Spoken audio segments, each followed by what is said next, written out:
gay pioneer is somebody who has done something that has needed to be done and has actually just stepped up and done it.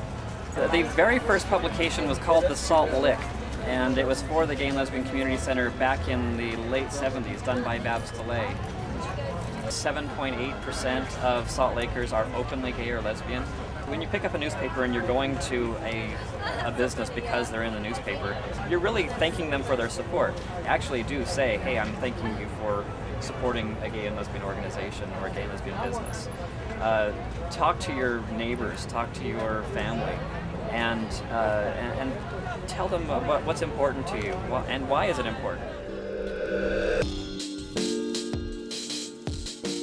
I think one of the most exciting things that happened for the gay community in Utah was actually the Amendment 3 effort. We each have a vote on what happens, and that's immensely important for our community, especially when they try to do particularly nasty things to our community.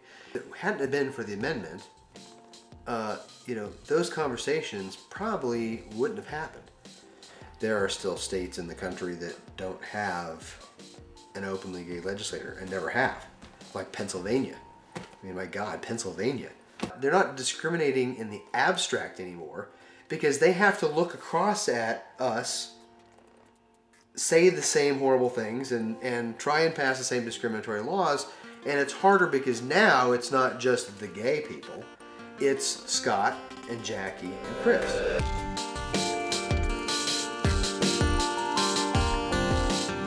That Salt Lake is, or Utah in particular is 20 years behind the rest of the country.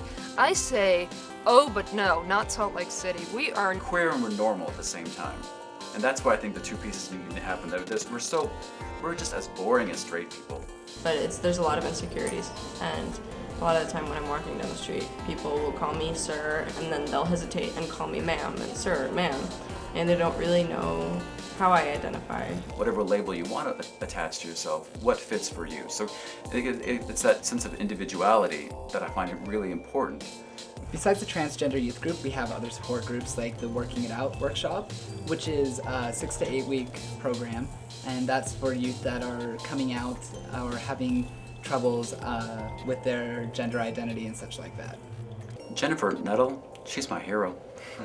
She has done so much to create these adult programs, and also those who've been creating the youth programs, of really creating positive spaces for people just to play, to get to know each other, to explore wellness. For decades, gay people just languished in isolation, feeling like they were the only gay person around, or they knew one other person, or the only thing that they knew how to do or where to find other LGBT people were at the bars. Because the Mormon or the religious or the conservative, the heterosexist values and norms were so strong that to speak out against them was just impossible. We're in a pretty good place now in 2007, but we have great need on certain issues, on healthcare issues, on domestic partnership issues. An employment non-discrimination bill, which includes sexual orientation and gender identity, is going to be run. And actually become very aggressive in support for our local community organizations. And we're organized, and we're going to, you know, make a difference. And we're developing, we're getting stronger, we're getting to know ourselves, our voices are getting bigger and louder, we're getting more proud of ourselves. I think there's so many myths that we're not good enough, or who we are won't be right. And it's those kind of moments when the things that are inside of us get shown out to everybody else. And that's what I like about coming out. I think it allows all of us to evolve to a different level. It's about humanity. No matter how awful the situation is, there's a basic humanity underneath it that is absolutely exquisite.